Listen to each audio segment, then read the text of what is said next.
9 years ago, Adam Kay was working as a junior doctor when he made the decision to hang up his stethoscope and follow his dream of becoming a comedian. Well, he's never looked back, and he's published memoirs, and we've got them right here. In fact, he's...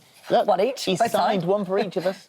That went on to outsell Michelle Obama's autobiography.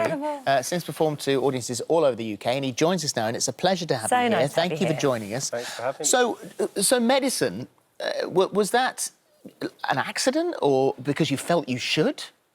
It's weird, you make the decision to be a doctor when you're 16, when you choose your A-levels or your highs, which is a bad age to decide to do anything, really, let alone what you want to do for the rest of your working life. And for me, it was like the default setting for my life. I was from a family of doctors, as the case with a lot of doctors. I went to a sort of school that churned out lots of doctors, and unless I came up with a better plan, which I didn't, I would end up being a doctor, and I did. And having sort of gone through it all now, you believe that the university should assess students before they go through with it, just to make sure that they're sort of capable of coping with what they're in for, really? I really think so, because if you want to be a pilot, they'll rightly put you through psychological testing. If you want to be a train driver, they'll want to know you're going to be able to cope if the worst happens, someone jumps in front of you. If you want to go on Love Island, they'll make you speak to someone before they put you under the glare of the cameras. If you want to be a doctor, it's just, do you have loads and loads of A's at A-level? And the cleverest doctors aren't the best doctors. And also, as a weird surrogate marker, you know, do you play lots of sport or do music? And then no one's actually saying,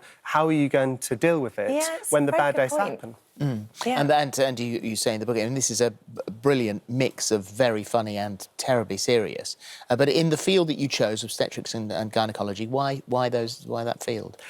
It's the most wonderful specialty in the world. You end up with twice the number of patients that you start with, which is a pretty good batting average for any specialty. And I worked in infertility medicine a lot as well, where, you know, only a matter of decades ago, these couples would have no chance of having children. Now it's very rare, rather than for reasons of funding, to say you can't have children. So it's the most wonderful, rewarding specialty. But the height of the highs is set off by the depth of the lows, and I was drawn by that, and I didn't think of that. It's like this sort of wave of ups and downs. I should have probably gone for a flatter, you know, wave, like dermatology or something. Derma holiday, they used to call it.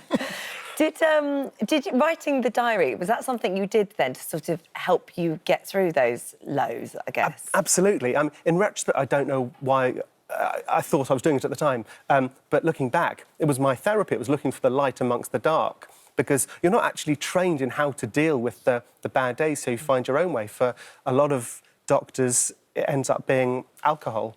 For more doctors than we admit, it's recreational drugs. Loads of doctors can't cope and leave for various reasons, and more than we ever talk about, tragically take their lives. And so you need to have a way of getting through it. And we don't want our doctors to be too human. We pretend our doctors aren't human because humans make mistakes, but doctors are human, and they get sick and they get sad, and we need to acknowledge that. And so my pressure release valve was writing down little funny stories. I know a lot of doctors have spoken to you over the book and throughout the tour, which you're doing, which is actually based on the book, saying, "Oh my God, that, you know, you've told my story. That's how I feel." And you say that they've turned to all of these, you know, various outlets because of the pressure. For you, you wrote the diaries, but the diaries stop on the day, pretty much, that you decided you didn't want to do it anymore, and that was because of a very specific reason. It was. So I worked on labour ward, and I was the senior registrar on a labour ward, which means I was the most senior person on that weekend. And all you ever want on labour ward is a healthy mum and a healthy baby. And it was one of these occasions where, very sadly, and for no one's fault, which just happens, you end up with neither a healthy mum nor a healthy baby. And I realised that I didn't have the emotional armour to deal with that kind of thing, and just writing down funny stories wasn't enough for that kind of thing. And they say that if you're the most senior obstetrician on the ward, you'll have some kind of big disaster every 5 or 6 years. And I realised that I couldn't personally face that ever happening ever again. So, you know, a bad day at work for me now is, you know, the taxi's delayed on the way to this morning. I mean, stuff that literally doesn't matter in the scheme. Yeah, and so, like you say, you write those moments down. This was never meant to be publicised. This was never meant to come out. In fact, it was only reading this that your parents understood why you gave up medicine. They didn't know that story. I mean, I published these in response to the junior doctor strikes a couple of years ago to try and amplify the doctor's voice, because it's so quiet. You know, government loud voice doctors, you know, in hospital hundreds of hours a week having a quiet voice. But Yeah, you're not meant to discuss these things. You know, you're a doctor and you get on with it, and a stiff upper lip and a stiff drink. And so, yeah, I didn't tell anyone. If you weren't on that ward at that time, you didn't know. My parents found out when they read my book, when it came out in hardback, and a year ago. And I didn't even post them a free copy. They had to buy it, because even the process of posting off a copy is slightly too close to saying my partner of 8 years didn't know about this most pivotal, impactful day of my life until he first saw me, reading out on stage. And that's not unusual. It's been heartbreaking for him to know you've got. Well, doctors say, you say, how are you? Yes, all fine. Yeah, fine. Had a good day. Yes, fine. Thank you very much. I get emails at least once a week. I get an email from a senior doctor, a retired doctor, retired professor, saying, "I've never told anyone this, but," and then opening up to me about their own terrible days. There are some extraordinary stories, and I said, there is the dark and there is very much the light. Lots of light. So has anyone recognised themselves from the book? Worryingly, yes. So the lawyers were very keen I didn't go to prison because of the book, so they changed all the names and dates of places. But I did have an email not long ago that said as the header, "I was in your book." I was like, oh no.